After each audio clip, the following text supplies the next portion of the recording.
kanilang huling laro dito sa elimination round, malayo pa naman daw sa pagtatapos ang kanilang misyon dito sa Governor's Cup. Lalong-lalo na ngayong gabi, makakatapat nila isang pamilyar na muka. Jay Washington and the rest of Global Port will be taking on the league leaders in Petron. Ito na po ang pagpapatuloy ng inyong PBA Super Bowl Sunday live dito sa IBC.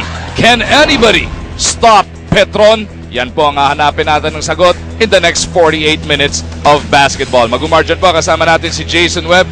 What a run para dito sa Petron. They dropped their opener in this campaign against Piralco, pero they have not looked back since. What a turnaround. Yeah, like you said, first game natalo sila and maybe people were thinking, nako, baka hindi na naman mahanap ng Petron yung form o yung form na sinasabi ng tao that they can actually achieve. But after that one loss, they've turned things around and have strung together seven straight victories. Ibang klase talaga ang kanilang pinakikita, led by their leader on the floor, none other than Arwin Santos, the Spider-Man. MVP in his sights na ba? Hindi, sa 7 panalo na yan, Jason, ni isang beses hindi siya naturing ang best player of the game, pero yung contribution niya palaging nando doon, very consistent siya. And I think when you say something like that he wasn't even named the best player of any game in that win streak, what it also shows is that in this conference, the team has, or Arwin Santos' game has taken a back seat to the performance of the team or to the success of the team. Makita natin, they are 7-1. Halos hindi mo rin marinig yung pangalan ni Arwin Santos. People are talking about their import, talking about the addition of Doug, all the other guys, the wings that are playing well, Alex is playing well. But with all that going around, it's still Arwin Santos na nakikita natin, numero hindi nawawala. Averaging nearly a double-double, itatapat natin siya sa gabing ito doon sa isang dati niyang kasangga na si Jay Washington dito sa Petron San Miguel franchise. Mahigit 4 na taon naglaro dyan si Jay Wash. Isang kampyonato kanilang nakuha, pero he had to go, they had to make room for the others to come in. For Petron, it was addition via subtraction, meaning by taking him out, they felt that they became a better team. But when him leaving, it also made Global Port a better team. Look at the conference averages he's had. He's also close to a double-double. He spent a lot of time with the San Miguel Petron franchise. 2-time best player of the conference winner with San Miguel. So the pedigree is there, and the opportunity to be the guy is also there para dito kay Jay Washington sa Global Port. And he's hoping that he can bring that success to Global Port, especially nakalaban niya ngayon yung dati niyang team. So here we go. It is going to be the Petron Blaze Boosters taking on etong Global Port. Batang Pierre, isa pa lang ang nakakatisod sa Petron. Gusto na itong Global Port. Sila na ang pumangalawa. And at the same time, in the process, mapaganda yung kanilang paghabol into the playoffs. Playoffs push na nga tayo dito sa inyong Governor's Cup. So it is going to be the blue shirts of Petron taking on the white shirts of Global Port. Itong Global Port is also welcoming back itong si Kelly Nabong. Andiyan dyan din si Gary David, Sol Mercado. Import nila si Markeith Cummings at si Jay Washington. Makakatapat ngayon itong si Junmar Fajardo, Ronald Tubid, Alex Cabagnot. Import nila si Elijah Millsap and Arwin Santos. Fajardo, turnaround jumper off the glass. That's good. And we were talking about Arwin Santos earlier. Little things that make your teammates better. Good cross screen on his part. Really sealed or gave a good screen dun sa bantay ni Junmar to get Junmar open. Nabong will line it up from 18. That's good. Itong win streak ng Petron, Jason, everybody looks at the offense. They have been putting up over 100 points per ball game, pero yung napakatinding depensa rin ang kanilang pinuhunan dito. They've actually dominated on both ends of the court and all season long. They have the biggest spread in terms of yung points for nila at yung points against nila. Elijah Millsap gets into the scoring column. Lamang ng dalawa itong Petron. Gary David, no go. Battling Junmar for the rebound. Tubid saves it over to Cabagnot. Nauna si Santos, di nakita na ito ni Millsap. Now he hands it off. Arwin kontra Cummings, and they look for the open man. Junmar sa poste. Gustong sukatin itong si Nabong. Junmar spins, sinalubong ni Gary. And David getting the raw end of it. Looks like Gary got hit.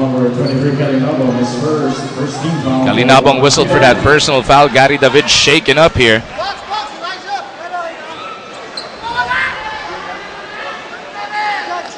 Two shots ibibigay dito kay Junmar Fajardo as the officials and yung ibang players are checking on Gary right now.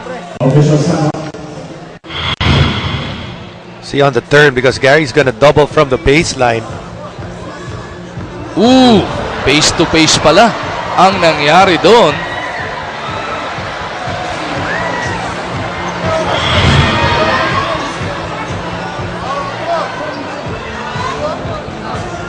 Nagkabesuhan and not in a good way. Napatunayan kung sino mas matigas ang mukha dito. In a good way din, of course. Si Junmar, walang ininte. Oo, parang, yun, medyo pinapagpag lang niya. Parang, ano ba si Gary? Of course, magkasama rin yan sa Gilas, Pilipinas. Neto lang nakaraan. As Gary David, looks like there's blood coming out of his nose.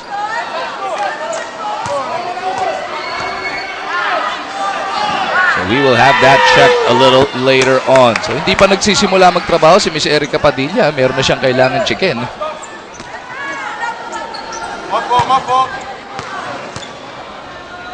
As Junmar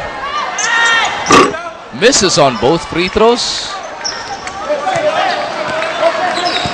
Maagang exit para dito kay Gary D. Pero knowing El Granada, ipapagpag lang niya yan sandali. We should expect him back on the floor in just a few moments. Good Cummings take it to the rack. Gets the basket and will through to the line for a bonus. Or Kalinabong rather. Kalinabong off the dribble kaya nagulat ako eh. That's the only advantage na meron siya pagkalaban niya si Junmar Fajardo. Coming from the outside, try to use his quickness. Able to use it right there. Nabong coming off that 2-game suspension takes care of the bonus. Lamang na ang Global Port 5-4. All 5 of those points courtesy of Kelly Nabong. Talk about making up for lost time. Arwin attacking J-Wash. Pasa niya, ninakaw ni Cummings. Here comes Mark Keith in the front court, bothered by Cabagnot. Nabong will reset. Nakita nila doon sa kanan. Etong si Solomon Mercado. Washington to Cummings for a 3. Punches it through. Oh, good start para dito sa Global Port. 8 quick points, 8 very early points for them.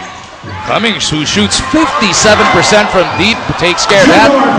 Talking about taking care of business, Junmar Fajardo to sa ilalim for the 2 points. Well, initial good defense on the part of Jay Washington on the help. Pero credit also si Junmar, did not give up on the play.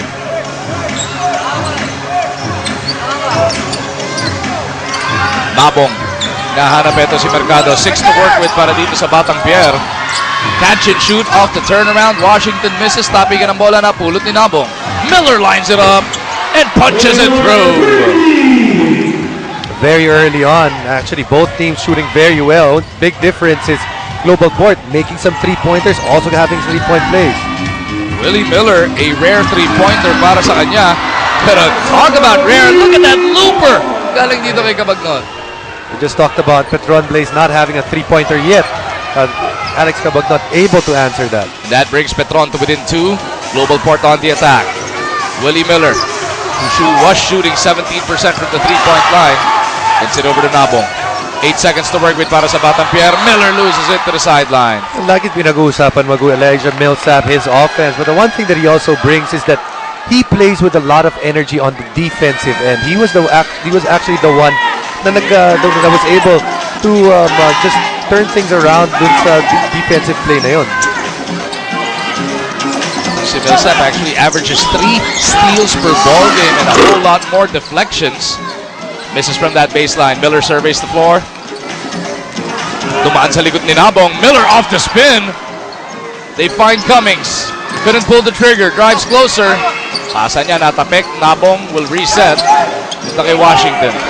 Now Cummings pulls the trigger. Di na yung pumasok. 4 na minuto na lumilipas dito sa loob ng Cuneta Astrodome as Cabagnot couldn't go back-to-back. Coming sa kabilang dulo. Touchdown para kay Marquis. Gotta talk if you're Petron. Nakita, you have two people there, but both guys actually unaware that Marquis was already running behind them. It is a fact na non-bearing game na to para dito sa Petron Blaze Boosters. Pero after tonight, 1 week ang kanilang pahinga. Stupid gets that one. Wala na silang laro all the way to the end of the eliminations, which is September 22. So mahaba-haba yan. So gusto mo pa rin maganda yung momentum na dadali mo sa isang linggo mahigit na yan. And Magu, you want to stay sharp. Even if you're number 1, your advantage is just the same as the number 4 team. You have a twice to beat advantage against the team that you're playing against. So ayaw mawala yung edge mo. Right now they have an edge because they're in the midst of a pretty long win streak. We gotta remember, uso ngayon in the recent history of the PBA, uso yung mga dehado, pinapataob yung mga nasa ibabaw. Just the last conference, Barangay Ginebra did that same thing to Rain or Shine. 2 yung Rain or Shine, 7 yung Ginebra. And just last season, etong Sanmig, which used to be BMEG, was number 1. Pinataob sila ng number 8 na Power 8. Abong, no good. Arwin gets it off to Millsap. Nakita si Junmar, hindi na binaba ng mama. That's a good job on the part of Junmar Fajardo. Just, sabi mo nga, hindi niya na binaba because hindi niya binaba yung bola, hindi na nakareact yung depensa. 6 points in the contest para dito kay Fajardo. 2 abante ng Global Port. Miller on the move. Huli ka ni Junmar. Traveling si Willie doon. Binaba niya bago pa yata madaplisan mahuli. Siya rin yung sumalo. The advantage of having a 6'9" player right there in the paint really changes the shots. You guys are still watching the PBA on IBC. Matapos matamaan ni Junmar Fajardo si Gary David, nagkaroon ng minor cut under his nose na nag-cause ng bleeding. At agad-agad namang tinulungan ng medical staff ng Global Port si Gary David by putting a cream para huminto na ang pagdurugo. And his daughter was right beside him when this was happening. At hanggang ngayon, nilalagyan pa rin ng pressure ni Gary David ang ilong para tuluyan na nga tumigil ang bleeding. Balik sa inyo. Thank you, Erica. So we should expect Gary David back on the floor as soon as tumigil na nga yung pagdurugo sa kanya. Mahirap doon, nasugatan daw Hindi lang siya nabugbog. So monitor natin yung sitwasyon na yan. Fajardo being patient underneath, pero dumulas yung kanyang pivot.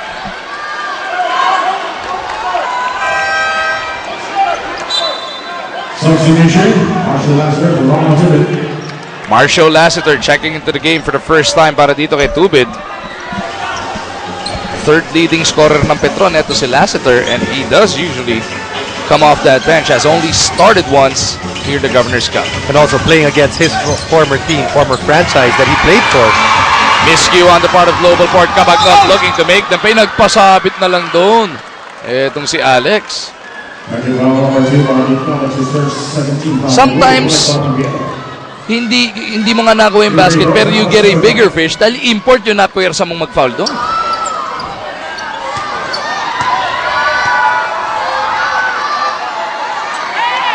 Kabagnot takes care of first as we take a look at this Kawasaki rousing fast break. Brought to you by Rouser 135 by Kawasaki. Rouse the rider in you. Ganda ng pasa ni Milsa papunta kay Fajardo. Easy 2 para sa Petron.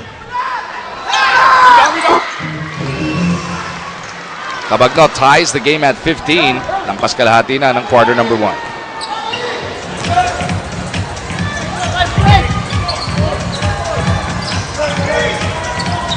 Miller against Lassiter. Bounces it to the post. Cummings contra Millsap. Import contra import. The sweeping hook doesn't work. Kabagnot for the rebound. Millsap. The crossover. No. Cummings sasalo. It's a 2-on-1. Cummings attacking Kabagnot for the finger roll. Good job on the part of Marquis Cummings. He realizes that the player that is defending him actually went all the way to the basket. So nasa likod niya na. Only had to contend with a point guard to finish. Less than 5 minutes remaining sa ating opening frame. Lassiter with the leather. Pull-up jumper. Marshall delivers. Also, one of the things that you can credit the success of Petron to is so their players are finally healthy, especially their wing players. Marshall as well as Chris Lutz. Tagal nilang inantay, ano, na mag 100% yung dalawang Kilas 1 players na yan. As Washington misses. Here comes Elijah Millsap. Mercado trying to keep in front of him. Katawanan ng labanan. Mercado bothers him enough for the miss. Millsap looks at the officials. Cummings is fouled by Cabagnot. Under foul number 5, Alex Cordell. Substitution, Chris Lutz for Arkansas. And as promised, Gary David is now making his way back onto the floor. Sa kabila naman, si Fajardo at si Santos, pinalitan muna ni Kramer and Lutz. Si Cummings ang pinagpahinga neto ni El Granada.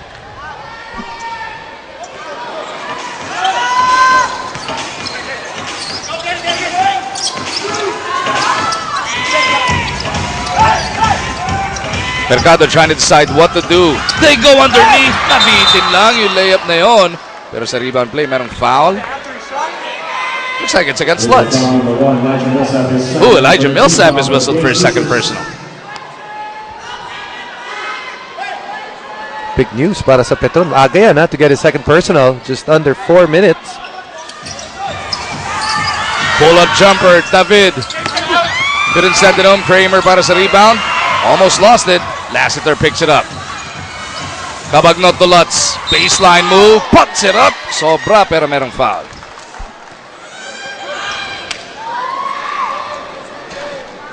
What's your foul number 11, Willie Miller? That's his first 3 on Matapia. So Lutz is at the line for 2 shots. Mintis to sa una as we invite everybody na suportahan ang Cine Filipino. Mapapanood na ang Cine Filipino Film Festival simula September 18 to 24. Cine Filipino, kwento ang hari.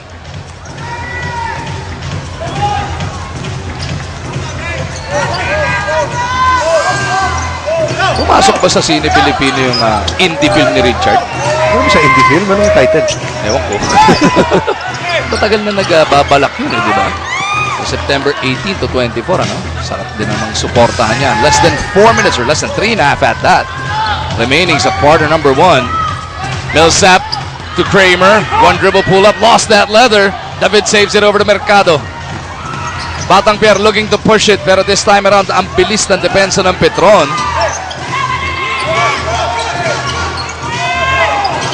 Miller nandun sa sideline. Thought he was in trouble. Now he pulls the trigger. Willie. Go. Cabagnot calling Lassiter. Catch and shoot 3. Bang! Gotta commit a little bit better if you're global point. We saw them on that transition. Instead of running out to the shooter on the outside, everyone is pointing the responsibility of this person coming out. Eventually, no one did. Lassiter makes the 3. Petron now up by 4 points. Nice swipe on the part of Millsap. He pushes the action over to Lutz. Big pick from Kramer. Lutz nga lang nag-overshoot sa reverse niya. Critical period para sa global port. They don't have their import there. They have a lot of scorers on the floor. Pero iba pa rin pag nandun yung import mo.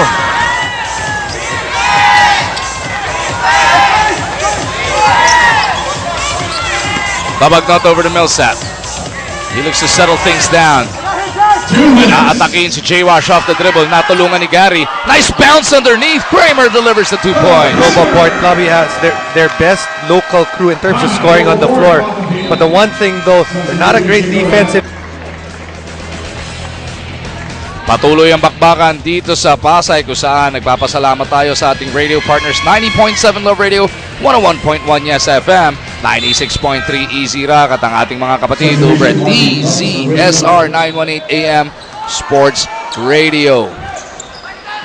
Less than 2 minutes natitira dito sa quarter number 1.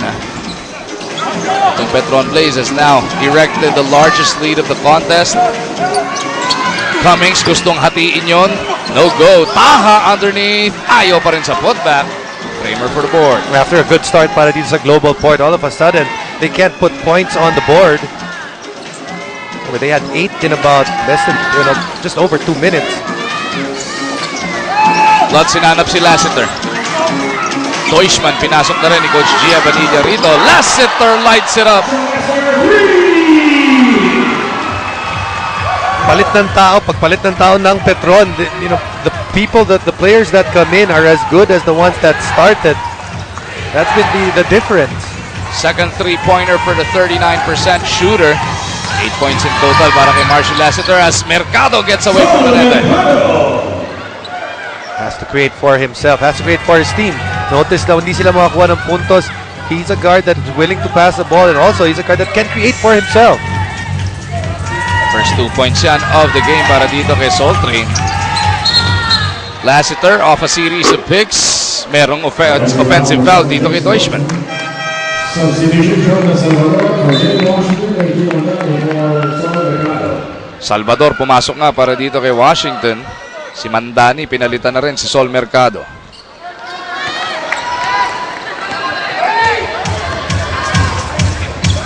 Mate-testing ngayon itong bench players or second unit ng Global Port Batang Pierre. Yung Petron, alam mo naman, kahit second fight niya o third fight, eh pwede nga daw na starter kahit sa ibang kupunan. Cummings underneath, sneaks one through. Just like Petron Blaze was able to take advantage nung nakaupo si Cummings. Now it's Global Port's turn to try to take advantage while Elijah Millsap is on the bench. Lutz loses it. David on the run, gets it to the other side. Cummings for the stretch.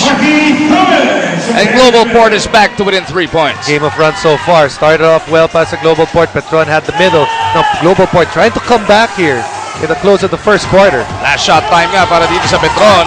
Lanete lost it. Cummings saves it to the wrong man. And that'll do it for quarter number 1. 26-23 ang nasa ating talaan. Etong Petron Blaze will be taking a 3-point lead after surviving etong onslaught ni Markeith Cummings. Junmar Fajardo, maagang contribution na. At syempre, ito si Marshall Lassiter, nakakadalawang tres na off that Blaze Boosters bench. Kaya lamang sila ng 3 puntos.